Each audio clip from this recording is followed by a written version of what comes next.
So the reason we're doing this for all of you out there is so that you can take some stock, sit yourself down, and take some time, rather than watching, another podcast. Oh no, but watch ours, other podcast, not this podcast. Hey everybody, Hey, we're the Bad Pennies. we're here. I'm Sho and this is my friend Alan. And now we're going to talk about values. Values. Like as in like character traits and whatnot? Or Yeah, moral measurements? moral measurements, personal. I mean, the values can be cultural, they can be personal, they can be shared relationship values. They can be regional values. There can be, local cultural values, military values. Okay. Sexual orientation values. Okay. Indeed. Hmm. So let's get clear about what they are first. Please. All right. It's a good way to go. All right. The degree of importance of something or action as it pertains to ethics, morals, beliefs, culture, Okay. business, military, sociology, or sexual orientation. It's constructed from a mix Okay. of conclusions, beliefs, opinions, attitudes, past experiences, and social learning. Pretty big definition there. It's a pretty big definition. And if we can boil it down to something really personal, definition 2 from the Dictionary for Men is reflecting a person's sense of right or wrong, or what ought to be. Why have you reflecting? Reflecting a person's sense of right or wrong, or what ought to be. Okay. The ordered set of ideas that vary from person to person that govern their behavior. Okay, determining what actions are best to take or what way is best to live, which is, again, a subjective call. Certain behaviors that are considered to be desirable by a given society or religion, while others are considered to be undesirable. In sociology, a culture's standard for discerning what is good and just in society. Values. Good and just in society. The tenets or convictions that people hold to be true regardless of reality. They're stable, long-lasting beliefs about what is important to a person. They become standards by which people order their lives and make their choices. A belief will develop into a value when a person's commitment to it grows, and they see that it is important. Beliefs, philosophies, and principles drive a business. In culture, the core principles and ideals upon which an entire community exists, made up of several parts: customs, which are traditions and rituals; values, which are long-held beliefs; and culture, which is all of the group's guiding values. Their culture is actually the sort of total basket full of values, right? That describes a culture in many ways. For men, it's a system of ethics, principles, morals, and acceptable conduct adopted specifically by men of a particular group or culture and deemed to be masculine, as opposed to a different system of values the women of that same group or culture have adopted. So as you can see, then different cultures could have, what would be considered masculine value may actually, in a different culture, be considered a feminine value. And sometimes things that we, in particular cultures, think is a feminine value might actually be a masculine. It just depends on the culture.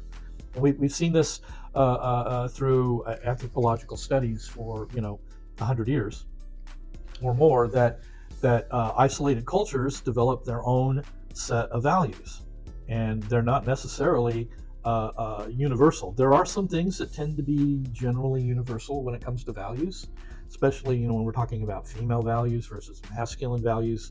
That there are maybe arguably some things that tend to, just because of how we're physiologically made up, that are common throughout the world. Okay?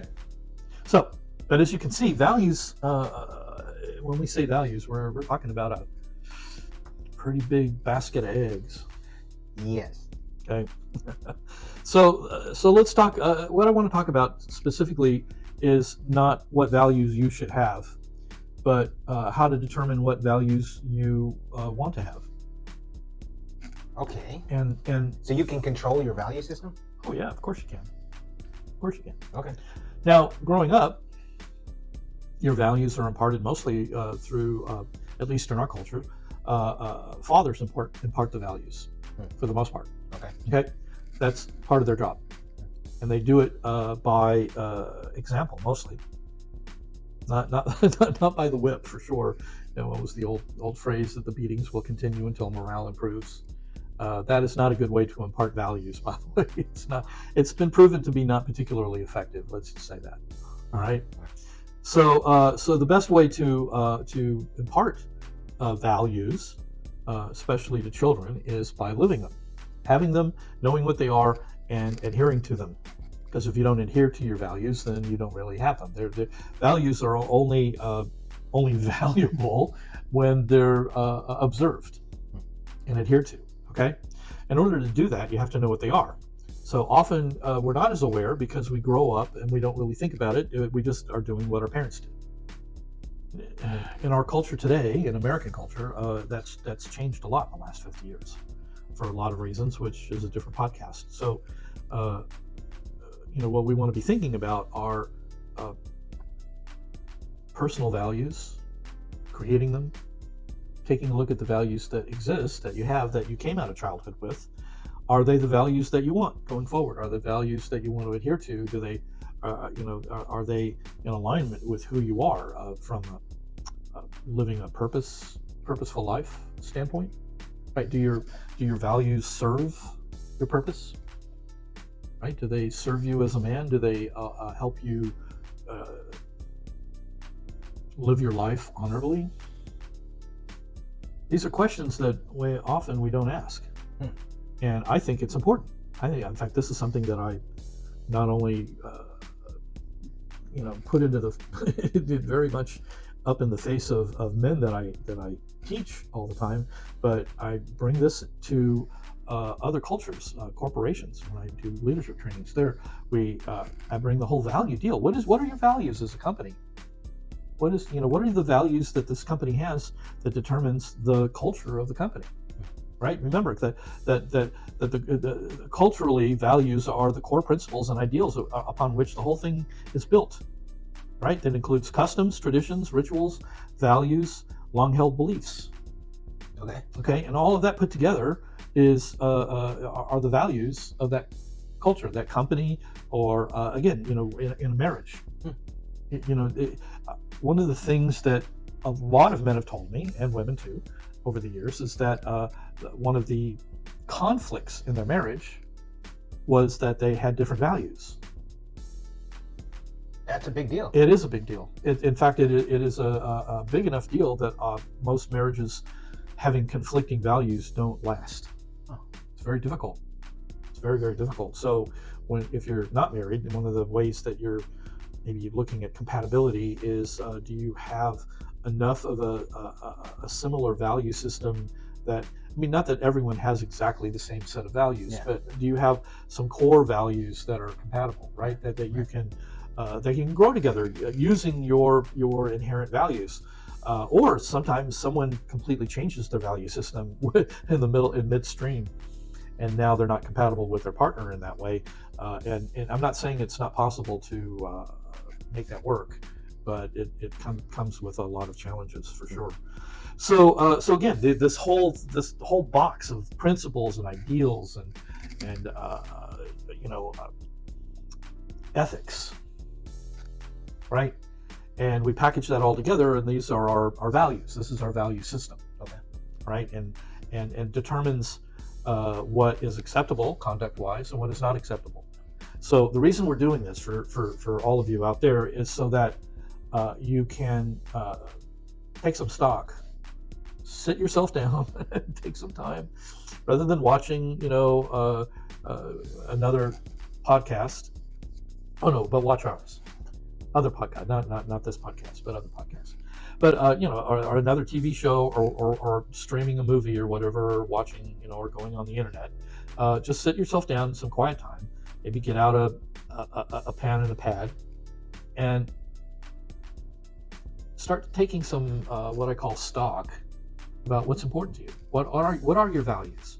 What are the values that you haven't embraced, that you think that are important to embrace, so that you become who you want to become, so that you accomplish the things that you want to accomplish? Because values will help you do that, right? Values will do that. It will absolutely help you do that. So I don't know what else to say about it. I think that's really where I wanted to get. Okay. Was that it's not about judging whether your values are right or wrong. Again, it's about, things working, right? And I think we said that in the last podcast, is that you want to look at your values in terms of, are these the values that represent who I am as a man? Are these the values that I want to teach my children? Are these the values that I want my children to pass on to their children?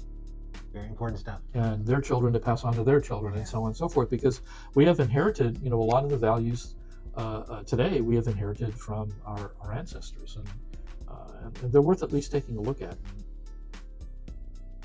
Yeah.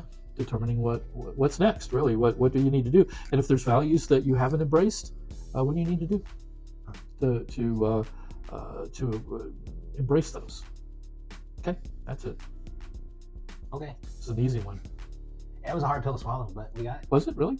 We'll talk. Okay. All right, everybody, Bad Pennies. We'll be back. Have a great day.